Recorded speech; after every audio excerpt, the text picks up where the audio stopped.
और आइए शुरू करते हैं आज की हमारी कवर स्टोरी।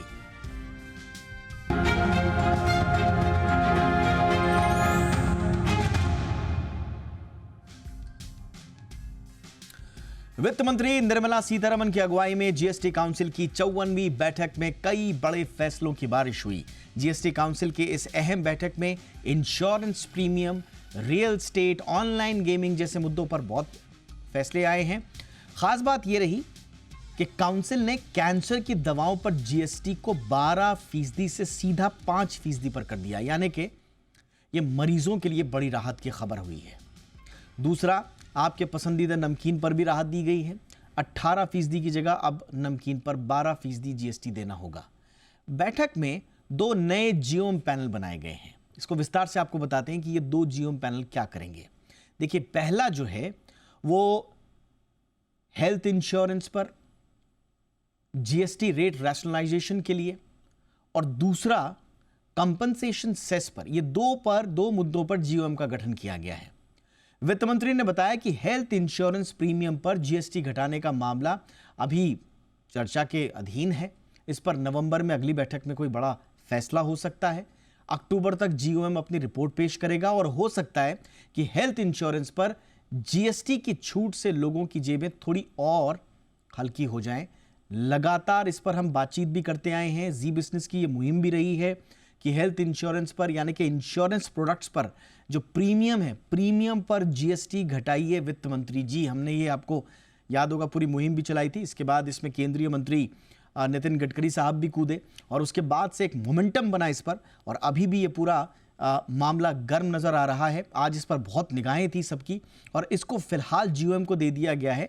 अब इसका मायने क्या निकाले जाएं, ये जीओएम में एग्जैक्टली क्या होगा, उसकी प्रक्रिया क्या होगी और दूसरे फैसले क्या लिए गए हैं, इस पर बातचीत करने के लिए मेरे सहयोगी तरुण शर्मा मेरे साथ इस वक्त जुड़ चुके हैं।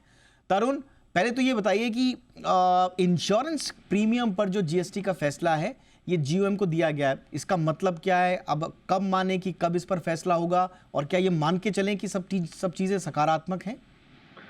देखिए, मैं आपको बताना चाहूँगा कि जी बिजनेस की खबर पे एक बार फिर मोहर लगी है, क्योंकि जी बिजनेस ने सबसे पहले कहा था कि ये जो इंश्योरेंस का मामला है ये जीओएम रेट रैशनलाइजेशन का पास जाएगा, और जीओएम जो ग्रुप ऑफ मिनिस्टर्स हैं, जो बिहार के उप मुख्यमंत्री की अध्यक्षता में रेट रैशनलाइजेशन का जीओएम बनाया गया, वो ही इस मामले को देखेगा। तो आज जीएसटी काउंसिल ने बिल्कुल वैसा ही किया। जीएसटी काउंसिल ने जो ये मामला है हेल्थ इंश्योरेंस को लेकर, इसको जीओएम को भेज दिया है। जीओएम अभी पहले 23 सितंबर को मिलेगा और अब उसके बाद अपनी रिपोर्ट तैयार करेगा, और बोला गया है कि अक्टूबर के आखिर तक हेल्थ इंश्योरेंस पे अपनी रिपोर्ट तैयार करे। तो जो नवंबर की जीएसटी काउंसिल की मीटिंग होगी उसमें वो अपनी रिपोर्ट पेश करेगा और उसके बाद जीएसटी काउंसिल इस पर फैसला लेगी।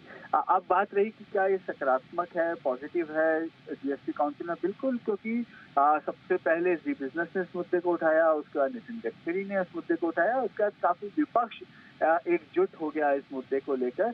तो जो जीएसटी काउंसिल है उसमें कंसेंसस के तौर पे ही काम किया जाता है। तो उम्मीद पूरी है कि नवंबर के अंदर ये इस पे फैसला आ जाएगा। इसके साथ साथ जो आज की बैठक हुई उसमें ऑनलाइन गेमिंग का भी स्टेटस रिपोर्ट देखा गया, और उसमें देखा गया कि क्योंकि जब ये 28% की बात आई थी तभी कहा गया था कि आपको 6 महीने के अंदर वापस रिव्यू किया जाएगा। तो एक बार फिर रिव्यू नहीं किए गए और ना ही इस पर चर्चा हुई कि जो शोकेस नोटिस इशू किए गए उनसे क्या किया जाएगा, जो 1,30,000 है। इसके साथ साथ जैसे कि आपने बताया कि नमकीन पे 18 से 12% जीएसटी किया गया। एक स्टेटस रिपोर्ट और सबमिट हुई, वो रियल एस्टेट को लेकर सबमिट हुई। इसमें भी एक बात सामने आई कि जब आप फ्लैट खरीदते हैं तो फ्लैट में लैंड और कंस्ट्रक्शन कॉस्ट दोनों होता है, तो जो जीएसटी है वो कंस्ट्रक्शन पर लगना चाहिए और उसमें नहीं लगना चाहिए लैंड के प्राइसेस पे।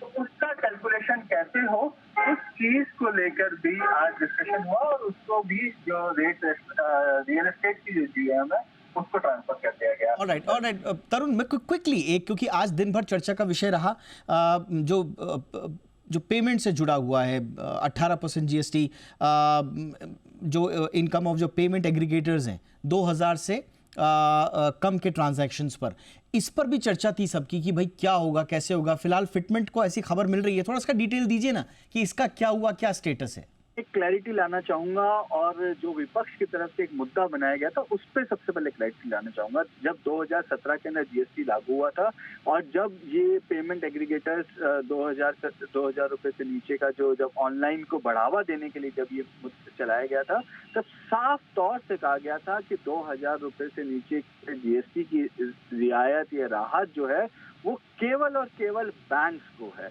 बैंक्स के सिवा ये राहत नहीं मिलेगी। और मोस्टली जो देश के बड़े जो पेमेंट एग्रीगेटर हैं उनको ये बात पता थी, और उसके बावजूद चार ऐसे पेमेंट एग्रीगेटर हैं जिन्होंने जीएसटी नहीं वसूला। तकरीबन 600 करोड़ का शोकॉज नोटिस उनको 5 अगस्त को भेजा गया। उसके बाद से वो सक्रिय हुए। हालांकि जीएसटी काउंसिल इससे पहले भी ये बता चुका है कि पेमेंट एग्रीगेटर्स को कोई भी राहत नहीं है, राहत केवल बैंक्स को है। इसी वजह से आज की जो, क्योंकि आम आदमी पार्टी के अतिशी ने इसको मुद्दा ऐसा बना दिया कि 2000 रुपए पे से कम के ट्रांजैक्शन पे आपको जीएसटी देना पड़ेगा। बैंक्स को आज भी जीएसटी नहीं देना, पहले भी जीएसटी नहीं देना था, और आगे आने वाले समय में भी, मतलब आज के उस फैसले पे कोई चेंज नहीं हुआ है। लेकिन हाँ, जो पेमेंट एग्रीगेटर्स हैं जिन्होंने जीएसटी नहीं लेते हैं उनको आज सफाई एक तरीके से दी गई। लेकिन फिर भी सरकार ने कहा कि हम, यदि कोई रिप्रेजेंटेशन आएगा तो फिटमेंट कमेटी इस रिप्रेजेंटेशन को सुनेगी, और यदि उनको कोई बेस लगता है तो उससे आगे फैसला किया जाएगा। Alright, thank you so much Tarun इस अपडेट के लिए, बहुत बहुत शुक्रिया आपका। अब रुख करते हैं आज के हमारे मेहमानों का। हमारे साथ दो खास मेहमान हैं, एमएस मणि, पार्टनर डेलॉयट इंडिया। बहुत बहुत स्वागत है मणि साहब आपका हमारे शो पे। और हमारे साथ हैं विवेक जालान साहब, पार्टनर हैं टैक्स कनेक्ट एडवाइजरी के। बहुत बहुत स्वागत है जालान साहब आपका भी हमारे शो पे। मणि साहब, चर्चा की शुरुआत आपसे ही। पहले तो क्योंकि दो चीज़ें कंज्यूमर पॉइंट ऑफ व्यू से, दो चीज़ें बड़ी इंपॉर्टेंट थी। एक तो वो 2000 से कम के ट्रांजैक्शन पर 18% जीएसटी, उसको लेकर बड़े कन्फ्यूजन भी हुए, बहुत सारी सफाई भी चल रही है उसमें। और दूसरा ये था कि साहब हेल्थ इंश्योरेंस पर क्या प्रीमियम पर जीएसटी घटेगा या नहीं घटेगा। थोड़ा सा इसको एक्सप्लेन करें सर कि अब इन दोनों मोर्चों पर क्या राय हैं। उसके बाद फिर आपके जो अपने ऑब्जर्वेशन है जीएसटी काउंसिल की बैठक को लेकर, फिर मैं उस पर आऊँगा।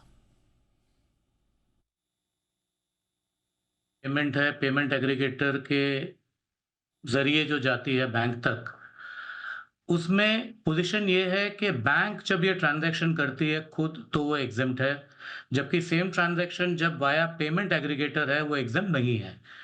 इसलिए पेमेंट एग्रीगेटर जो पेमेंट इंटरमीडियरीज हैं उनका ये कहना था कि जबकि इसकी अंडरलाइन ट्रांजैक्शन खुद जब एग्जेम्प्ट है, ये ट्रांजैक्शन जब हमारे हाथ से फ्लो कर रही है, लॉजिकली इसको एग्जेम्प्ट होना चाहिए। पर इसके ऊपर मेरे हिसाब से, मैंने जो प्रेस रिलीज देखा था और वित्त मंत्री ने जो बात की थी, इसके ऊपर कोई चर्चा हुई नहीं है। शायद अगले मीटिंग में चर्चा होगी, क्योंकि आज और बहुत सारे मुद्दे थे जिसके ऊपर उनको चर्चा करनी थी।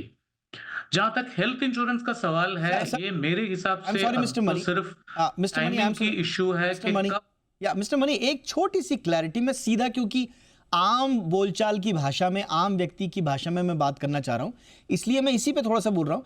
अगर ये जीएसटी लग जाता है, माना कंसीडर हो गया, तो क्या ये स्मॉल ट्रांजैक्शन जो हैं, डेली यूजर जो स्मॉल ट्रांजैक्शन करता है 2000 से कम वाले, क्या उस पर कोई असर पड़ेगा? उसको एक्स्ट्रा पैसे देने पड़ेंगे, कुछ होगा, उस पर क्या असर पड़ेगा? एक्स्ट्रा पैसा देने पड़ेंगे, पर मेरे हिसाब से ये बहुत बड़ा मुद्दा नहीं है, क्योंकि हम बात कर रहे हैं 2000 रुपए के ट्रांजैक्शन के ऊपर, मान लीजिए, और वो 2000 रुपए के ऊपर 18% नहीं है जीएसटी। उसके ऊपर जो इंटरमीडियरी फी है, जो शायद 5 रुपए है या 10 रुपए है, अगर हम 10 रुपए की फी की बात करते हैं, उसके ऊपर 1 रुपए 80 पैसे का फी है। तो ये ऐसा कोई सिचुएशन नहीं है जहां पर क्योंकि मैं 10 रुपया फी पे कर रहा हूं और क्योंकि मैं 11 रुपए 80 पैसे फी पे कर रहा हूं तो कोई यूजर ये ट्रांजैक्शन को यूज ना करे, वो नौबत नहीं है। यहाँ पर पॉइंट ये है कि वो इक्वालिटी ऑफ ट्रांजैक्शन होनी चाहिए, चाहे वो पेमेंट एग्रीगेटर के जरिए हो या बैंक के जरिए हो, सिर्फ उसकी चर्चा है यहाँ पर। ऑल राइट सर, मैं अब जालान साहब के पास आऊंगा। जालान साहब, आपके ऑब्जर्वेशंस, और अगर इसमें कुछ ऐड आप करना चाहें थोड़ा सा दर्शकों की जानकारी के लिए, एक, और दूसरा फिर हेल्थ इंश्योरेंस जितने प्रोडक्ट्स हैं उनकी प्रीमियम पर जीएसटी कम होने की राह कितनी प्रशस्त आपको नजर आ रही है? जी नहीं, ये जो पेमेंट एग्रीगेटर वाला मुद्दा है, जैसा मनी साहब ने भी कहा, ये उतना बड़ा मुद्दा नहीं है, क्योंकि अगर आप 2,000 रुपए खर्च कर रहे हो अपने जो ट्रैवलिंग पे, तो 2 रुपए आप खर्च कर ही सकते हो जीएसटी के ऊपर। और ये अगले जीएसटी काउंसिल में इसके ऊपर चर्चा हो सकती है और ज्यादा। जहां तक कि हेल्थ इंश्योरेंस और मेडिक्लेम इंश्योरेंस की बात है, ये सही काउंसिल का फैसला है, क्योंकि काफी लोग ये मेडिकल इंश्योरेंस खरीद भी नहीं रहे थे कि इस जीएसटी काउंसिल में मेडिक्लेम के ऊपर या हेल्थ इंश्योरेंस के ऊपर जीएसटी घटेगी और उनके प्रीमियम भी घट जाएंगे। परंतु अगर हम इसको कुछ देर पहले देखें, तो ये सिर्फ 15 दिन की घटना है या 1 महीने की घटना है, जिसमें ये मुद्दा इतना बड़ा उठ गया। जीएसटी के फैसले बहुत बड़े फैसले होते हैं और देश भर के ऊपर जो सारे उपभोक्ता हैं, उनके लिए लिए गए फैसले होते हैं। और सरकार को इसके ऊपर कम करने के लिए भी जीएसटी काफी खर्च करना पड़ता है, काफी जीएसटी फोरगो करना पड़ता है। तो एक बार में ये फैसला नहीं लिया जा सकता, क्योंकि इसके काफी पहलू हैं। जैसे कि आज जितने हम नौकरी परस्त लोग हैं, उनके लिए कंपनियां ग्रुप इंश्योरेंस लेती हैं। दूसरा, मान लीजिए अगर हम ही कुछ 10 जन मिलके एक ग्रुप इंश्योरेंस ले लिए, तो उस पे जीएसटी लगेगा कि नहीं लगेगा। तीसरा, इनपुट टैक्स क्रेडिट मिलेगा कि नहीं मिलेगा। तो काफी सारे ऐसे मुद्दे हैं जो पूरे उसको 360 डिग्री देखना पड़ेगा। उसके लिए काफी मेहनत लगेगी, काफी एनालिसिस करना पड़ेगा।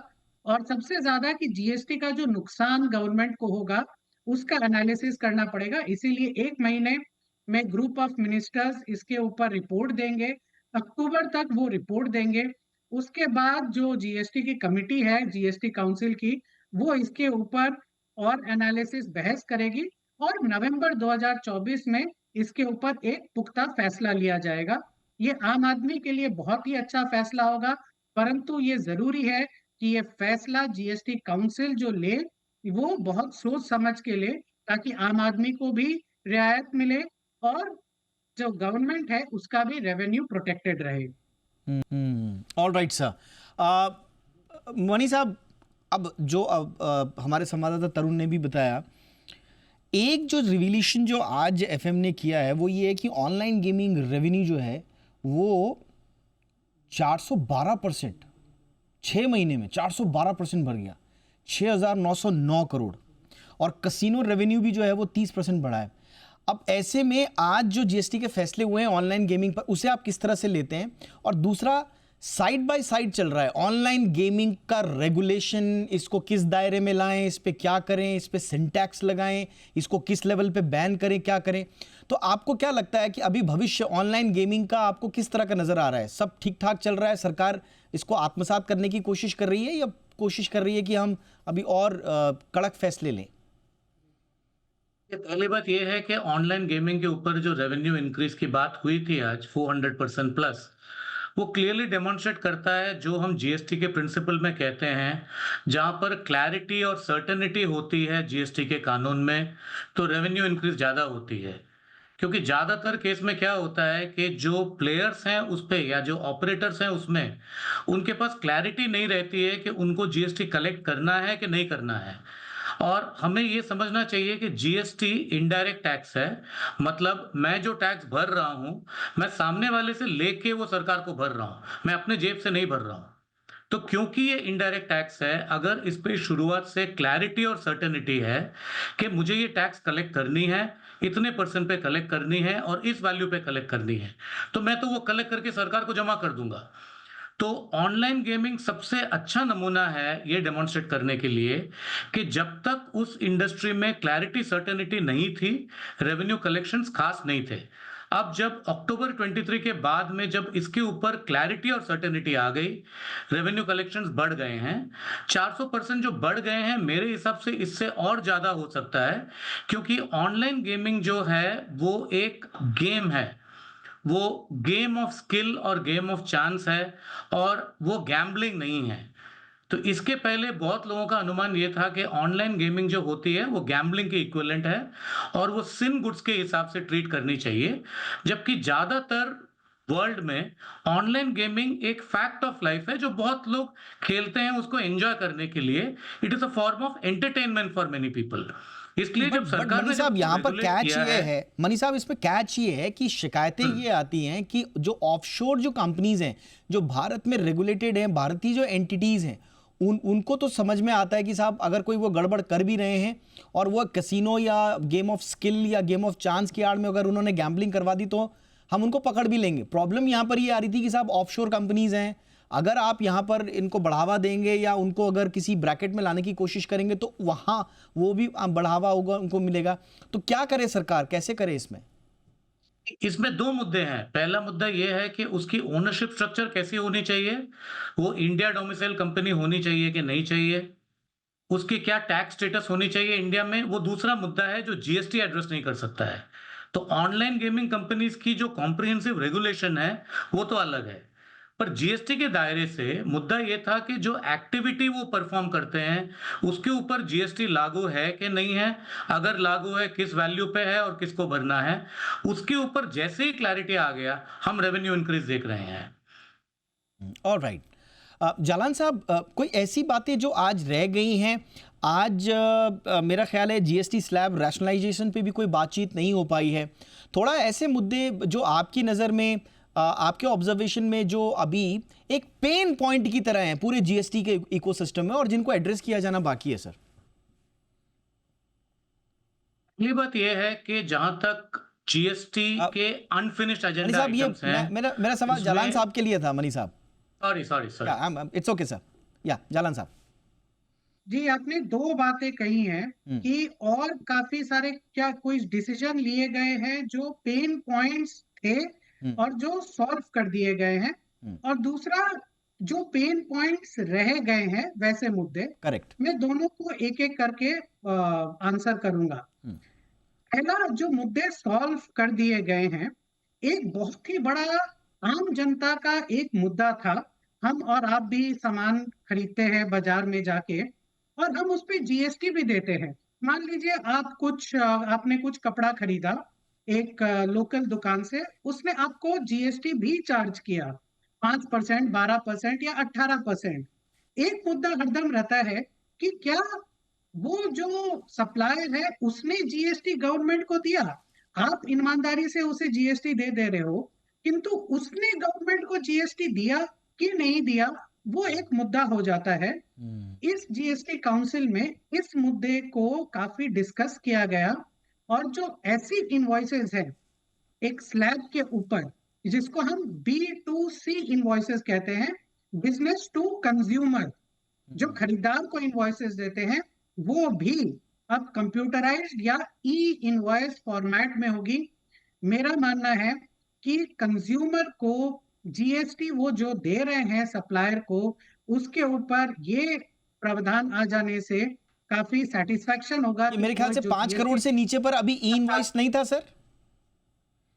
हाँ, 5 करोड़ के ऊपर वाले सप्लायर्स की ही बात हो रही है अभी। हाँ हाँ। लेकिन उनके ऊपर जो B2C इनवॉइसेस थे उसके ऊपर ई इनवॉइस नहीं था। ओके अब उसके ऊपर भी एक स्लैब के ऊपर इनवॉइस लाया जा रहा है। Okay okay, alright, please continue जी। दूसरा, साहब, एक बहुत बड़ा लास्ट 5 साल से पेन पॉइंट था जो स्टील इंडस्ट्री है या कोई भी मेटल इंडस्ट्री है। हम सब स्टील खरीदे कुछ कोई ना कोई फॉर्म में।